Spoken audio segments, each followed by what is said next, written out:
Good morning students. Welcome in today's session of Business Studies class. In previous session we have already discussed the concept of sole proprietorship. In this session we are going to discuss the next topic, that is partnership business. Partnership is a popular form of business for small scale and medium scale business. As the size of business grows, one person is not enough to carry on managerial activities. Therefore, two or more person forms partnership to carry on business. This form of business starts to overcome the problems of sole proprietorship.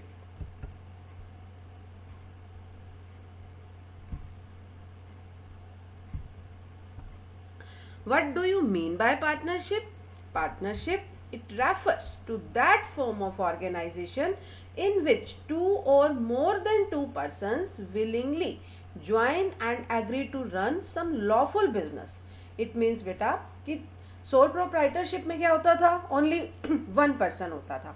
अब one person से above यानी कि to or more then to person मिलकर जब अपनी willingness से कोई business organisation start करते हैं, और उसके पीछे टू लॉजिक्स होने बहुत ज़रूरी हैं. एक तो वो प्रॉफिट मोटिव के लिए बिजनेस किया जा रहा हो, और दूसरा वो बिजनेस लीगल होना चाहिए. इलीगल कंसेप्ट में अगर to or more then persons मिलकर कोई बिजनेस कर रहे हैं और वो ये कहें कि हम पार्टनरशिप बिजनेस कर रहे हैं, इट इज़ रॉन्ग. तो पार्टनरशिप बिजनेस होगा कब, जब बिजनेस की फॉर्म क्या होगी, लीगल फॉर्म में वो बिजनेस कर रहे होंगे, और उनका मोटिव क्या होगा, प्रॉफिट अर्न करना होगा. Now come to the features of partnership business. First one is more than one person, जैसा कि अभी हमने डिस्कस भी किया है इसके मीनिंग में. In partnership, there must be two or more than two persons. If in future number of persons reduces, then partnership get dissolved and maximum limit is 50. Partners cannot exceed from this limit. Minimum number कितना होना चाहिए बेटा, 2 होना चाहिए, और maximum number कितना होना चाहिए, 50 होना चाहिए. अगर इन दोनों नंबर्स को क्रॉस हो जाता है, यानी कि 2 से मिनिमम हो जाते हैं और 50 से अबव हो जाते हैं, तो हम उस बिजनेस को पार्टनरशिप बिजनेस नहीं कहेंगे. Second one is existence of business. Business is essential part of partnership. It must be lawful. ठीक है, बिजनेस होना चाहिए, और उस बिजनेस का मोटिव क्या होना चाहिए, प्रॉफिट अर्न करना होना चाहिए, और वो बिजनेस क्या होना चाहिए, लीगल एक्टिविटीज के लिए किया जा रहा हो. इलीगल एक्टिविटीज के लिए अगर कोई बिजनेस किया जा रहा है तो उसे पार्टनरशिप ऑर्गेनाइजेशन के अंडर जो हम कंसीडर नहीं करेंगे. Third one is contractual relationship. There must be agreement between partners. It can be of any form, written or oral. Partnership born with an agreement. जब two or more then to persons बेटा मिलकर कोई भी business करते हैं ना, तो उनके बीच में एक एग्रीमेंट होना चाहिए. वो एग्रीमेंट किस लिए होता है, कि पार्टनर्स के आपस में डिस्प्यूट्स ना हो. क्योंकि देखो पार्टनरशिप में क्या है कि सभी लोग मिलकर काम कर रहे हैं, और अगर सबकी ड्यूटीज, रिस्पॉन्सिबिलिटीज, अथॉरिटीज डिसाइड नहीं की जाएंगी तो आपस में क्या होंगे, डिस्प्यूट्स होंगे. तो इसीलिए बहुत ज़रूरी है कि एक ऐसा एग्रीमेंट रेडी किया जाए जिसमें सभी पर्सन्स जो उस बिजनेस में पार्टनर्स हैं उनकी ड्यूटीज, अथॉरिटीज की कौन किस काम को करेगा, कैसे करना है, कब करना है, कहाँ करना है, ठीक है, किसके पास कितनी पावर्स रहेंगी, कौन किस काम के लिए रिस्पॉन्सिबल होगा, ये सब कुछ वहाँ डिसाइड किया जाता है. और अब अगर ये सब कुछ डिसाइड किया जा रहा है, अगर हम उसको ऑरली भी कर सकते हैं और रिटन फॉर्म में भी कर सकते हैं, तो उस जिस भी डॉक्यूमेंट पर हम ये सब कुछ डिसाइड कर रहे हैं, या जिस भी ऑरल फॉर्म में हम इसको डिज़ाइन कर रहे हैं, तो हम उस जो कॉन्ट्रैक्ट है उसे हम क्या कहते हैं, एग्रीमेंट कहते हैं. और अगर आप ऑरली कर रहे हो इस एग्रीमेंट को, ठीक है, तो ये एक रिटर्न कॉन्ट्रैक्ट नहीं है, ये ऑरल कॉन्ट्रैक्ट रहेगा. और अगर आप इसको रिटर्न कर रहे हो, ठीक है, तो रिटर्न कर रहे हो तो it is called partnership deed. जब हम अपने पार्टनर्स के लिए कुछ भी रिटर्न एग्रीमेंट करते हैं तो उसे हम क्या कहते हैं बेटा, पार्टनरशिप डीड कहते हैं. अभी इसी चैप्टर में हम आगे नेक्स्ट वीडियो में मैं आपको पार्टनरशिप डीड के बारे में बहुत सारा कुछ बताने वाली हूँ. Now come to the fourth one, that is profit motive and sharing profits. मैंने आपको इसकी डेफिनेशन में भी क्लियर किया कि बिजनेस जो है, पार्टनरशिप का जो बिजनेस है वो प्रॉफिट मोटिव के लिए किया जाना चाहिए, तभी हम उसे पार्टनरशिप ऑर्गेनाइजेशन में कंसीडर करेंगे. अगर किसी बिजनेस का मोटिव प्रॉफिट अर्न करना नहीं है, तो लीगली हम उस बिजनेस को पार्टनरशिप बिजनेस नहीं कहेंगे। Any enterprise whose purpose is not to earn profit can not legally be partnership. There must be an agreement to share profits of business but share in losses is not compulsory। very important point बेटा मैं आपको discuss करने जा रही हूँ। Sharing profits तो compulsory है, लेकिन शेयरिंग लॉसेस जो है वो कंपल्सरी नहीं है। अब आप कहोगे कि अगर कोई पर्सन प्रॉफिट शेयर कर रहा है तो वो पार्टनर है, अगर वो लॉस शेयर नहीं कर रहा तो वो कैसे पार्टनर हुआ फिर? क्योंकि पार्टनरशिप में जब हम सभी मिलकर बिजनेस कर रहे हैं तो वहां पर हमारा जो ड्यूटी है वो क्या है कि जो अगर इनकम होगी तो हम सभी मिलकर डिस्ट्रीब्यूट करेंगे, अगर लॉस होंगे तो वो भी हम सभी मिलकर ही बियर करेंगे, क्योंकि we all are the partners. But बेटा एक कंडीशन, एक सिचुएशन ऐसी आती है जहां पर एक पर्सन है जो सिर्फ प्रॉफिट्स के लिए पार्टनर होता है और लॉसेस के लिए पार्टनर नहीं होता, वो पार्टनर होता है माइनर पार्टनर। ठीक है, जब हम टाइप्स ऑफ पार्टनर्स डिस्कस करेंगे वहां पर माइनर पार्टनर के बारे में और भी बहुत कुछ हम डिस्कस करेंगे। तो अभी मैं यहाँ सिर्फ इतना ही बताऊंगी आपको कि अगर कोई पर्सन प्रॉफिट्स के लिए फर्म में पार्टनर है और जरूरी नहीं है कि वो पर्सन लॉसेस के लिए भी फर्म में पार्टनर हो, तो वो पार्टनर कौन हो सकता है? माइनर पार्टनर हो सकता है। ठीक है, मेजर पर्सन और माइनर पर्सन, आपको ये बात क्लियर होगी। ठीक है, कि माइनर पार्टनर जो है, जो पर्सन अभी माइनर है, वो अगर हमारी पार्टनरशिप फर्म में हमारा पार्टनर बन गया है, ठीक है, हम उसे पार्टनर बना सकते हैं, लेकिन वो सिर्फ और सिर्फ अपने प्रॉफिट्स में शेयर लेगा। अगर फर्म को लॉसेस हो रहे हैं तो उन लॉसेस को बियर करने के लिए वो लायबल नहीं होगा। Come to the next one, that is principal agent relationship. A partner works as both agent as well as principal. A partner can bind all the partners with his activities. यहाँ बेटा क्या होता है कि एक partner जो भी activities करता है, सभी पार्टनर्स उस एक्टिविटी के लिए लायबल होते हैं। ऐसा नहीं कि एक पार्टनर ने कोई काम किया तो सिर्फ उसने अपनी तरफ से किया, नहीं, उसने वो काम किसकी तरफ से किया? फर्म की तरफ से किया। The act of one partner are binding on other partners. जो भी एक्ट हो रहा है, जो भी एक्टिविटी हो रही है, वो सभी पार्टनर्स को आपस में क्या कर देती है? बाइंड कर देती है। Each partner is entitled to take part in management and enter into contact with outsiders।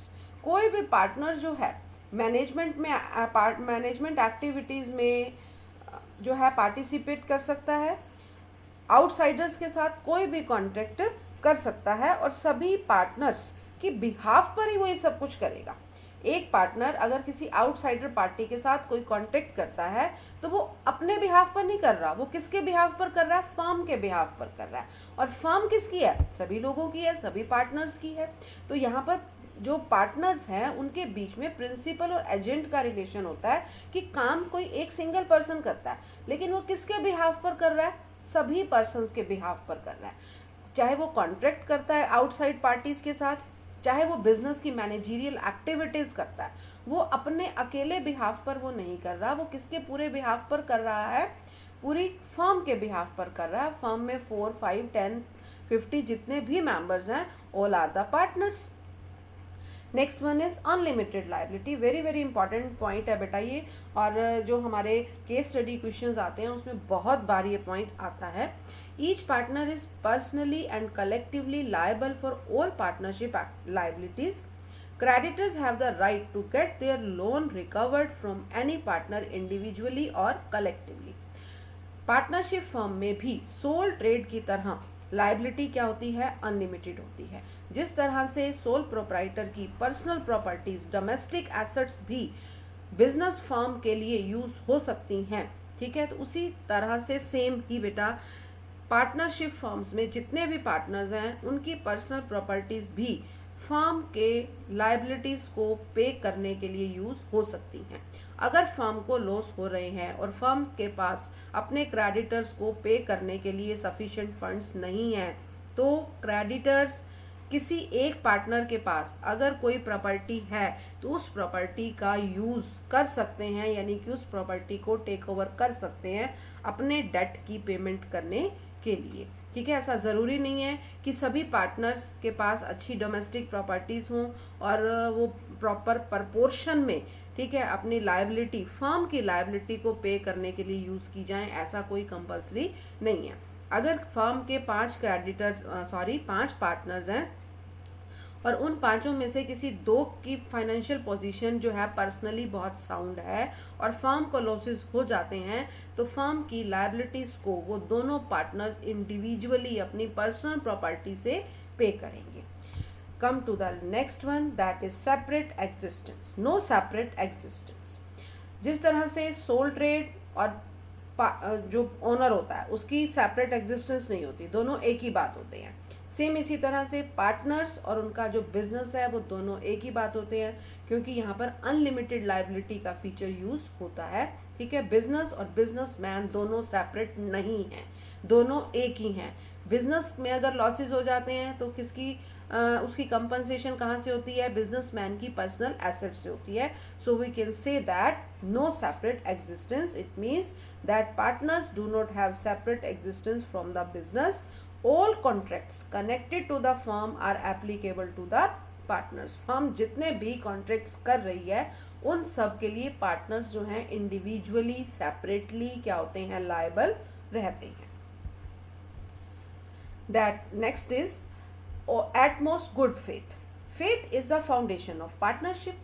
In its absence, partnership has no justification. It means all partners should discuss the information related to the partnership with one another. देखो, business जब हम कर रहे हैं, 2 और more than 2 persons वहाँ पर हैं, तो उनके बीच में आपस में फेथ का रिलेशन होना बहुत ज़रूरी है। अगर उनको एक दूसरे पर फेथ नहीं है तो वो बिजनेस एक्टिविटीज़ को बिल्कुल भी अच्छे तरीके से नहीं कर पाएंगे।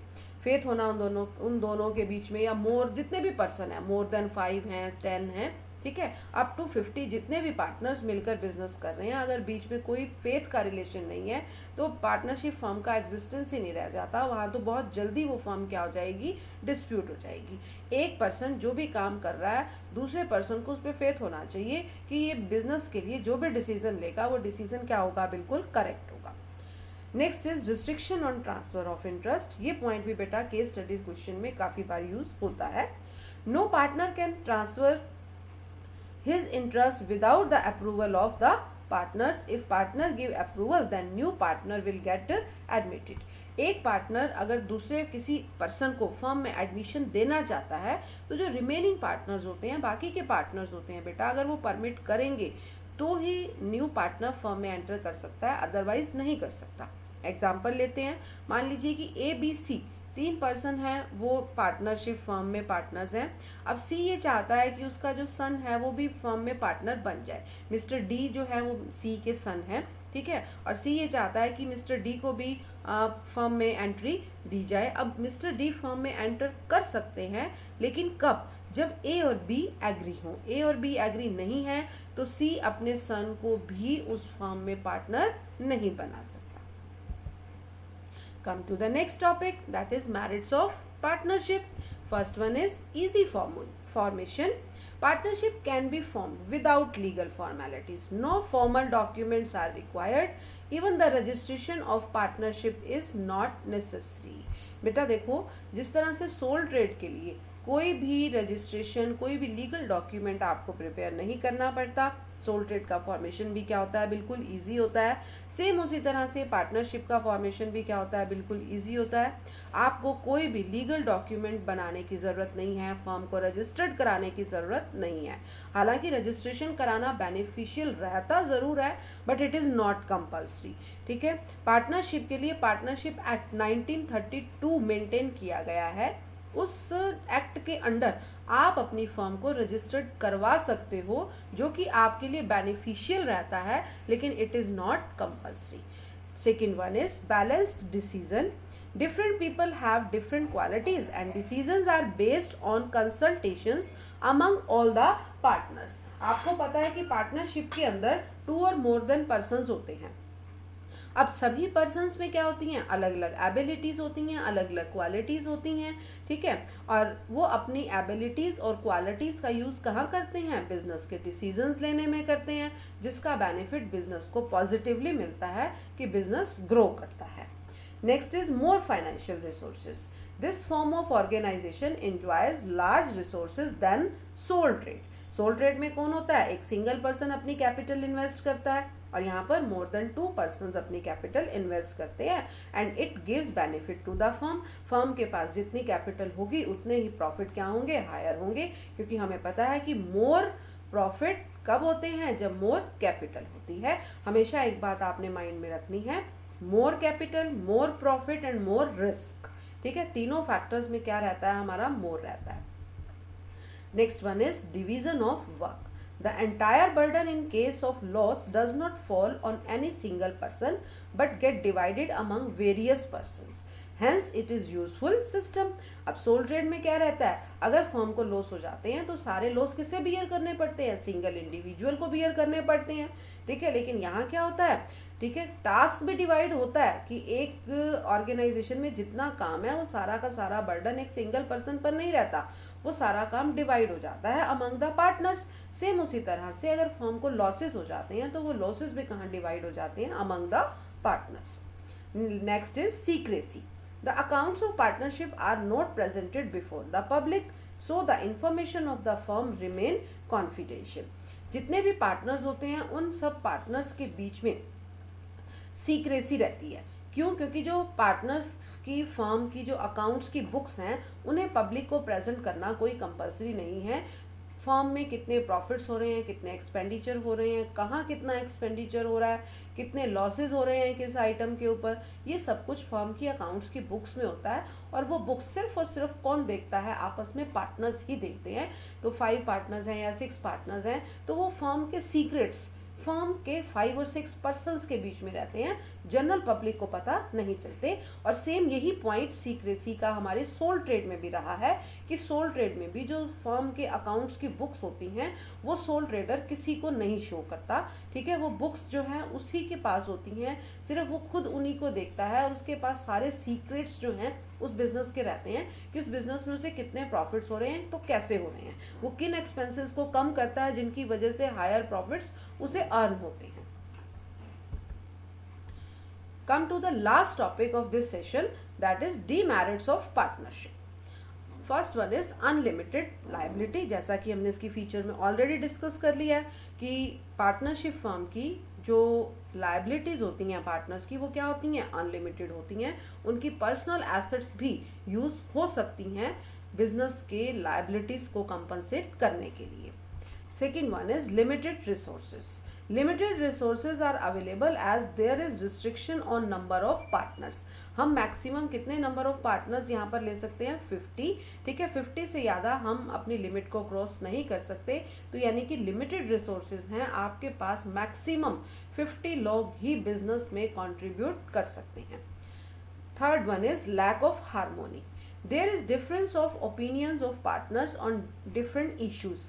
They sometimes lack mutual understanding and cooperation which lead to an untimely closure of a business. कई बार क्या होता है, जो पार्टनर्स होते हैं उनके व्यूज आपस में मैच नहीं करते हैं, वो एक दूसरे को कोऑपरेट नहीं करते हैं। एक पर्सन कोई डिसीजन लेना चाहता है तो दूसरा पर्सन कहता है कि नहीं ये डिसीजन करेक्ट नहीं है। दोनों के बीच में जो है प्रॉपर अंडरस्टैंडिंग नहीं होती है। ठीक है, और इसीलिए बहुत बार ऐसा होता है कि पार्टनरशिप बिजनेस टाइम से पहले ही हमें वाइंड अप करने पड़ जाते हैं। क्यों? क्योंकि पार्टनर्स की आपस में अंडरस्टैंडिंग नहीं होती है, उनके डिफरेंट व्यूज होते हैं। Come to the next, that is lack of continuity.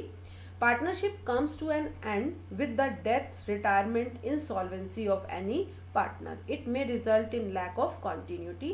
अगर किसी एक पार्टनर की डेथ हो जाती है, जैसे मान लीजिए कि पार्टनर ही 2 हैं, 2 पर्सन्स मिलकर बिजनेस कर रहे हैं और एक पर्सन की डेथ हो जाती है तो अब वो पर्सन जो है वो अकेला रह गया। ठीक है, तो बिजनेस को कंटिन्यू करना कई बार उसके लिए पॉसिबल नहीं हो सकता।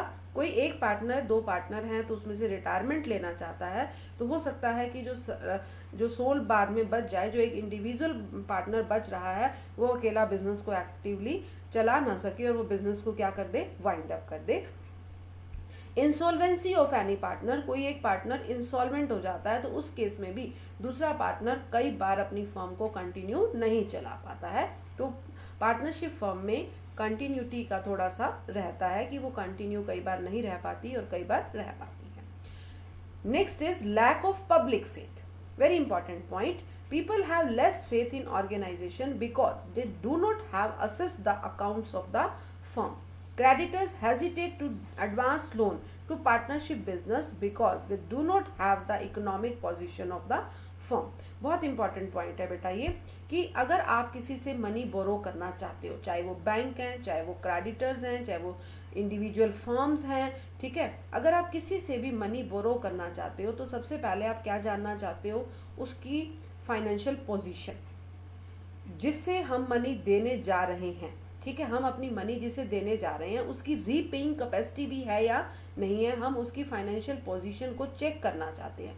और किसी भी फर्म की फाइनेंशियल पोजीशन चेक कैसे हो सकती है, उसकी अकाउंट्स की बुक से, ठीक है। लेकिन पार्टनरशिप फर्म में अभी हमने पढ़ा कि सीक्रेसी रहती है वहां पर, कि पार्टनर्स अपनी अकाउंट्स की बुक्स पब्लिकली किसी को शो नहीं करते हैं। जब हमें किसी की रीपेइंग कैपेसिटी का अंदाजा ही नहीं है कि वो हमें कर पाएगा रीपे या नहीं कर पाएगा, तो उस केस में हम क्या करते हैं, हम थोड़ा सा हेजिटेट होते हैं कि हम उसे लोन दें या नहीं दें, ठीक है, हम उसे उधार मनी दें या ना दें। कई बार हम जो है वो पीछे हट जाते हैं, भी हमें नहीं पता कि इनकी इकोनॉमिक पोजीशन कैसी है, इनकी फाइनेंशियल स्टेटस करंट में क्या चल रहा है, या हमें रीपे कर भी पाएंगे या नहीं कर पाएंगे, ठीक है। तो यहाँ पर पब्लिक का फेथ पार्टनरशिप फर्म में थोड़ा सा कम हो जाता है। सोल ट्रेड में भी सेम यही पॉइंट रहता है कि पब्लिक का फेथ कम होता है। क्यों? क्योंकि अकाउंट्स की जो बुक्स हैं वो जनरल पब्लिक को के साथ शेयर नहीं की जाती, शो नहीं की जाती, तो पब्लिक को पता ही नहीं होता कि पार्टनर्स की फाइनेंशियल पोजीशन एट प्रेजेंट क्या चल रही है। Thanks and have a nice day.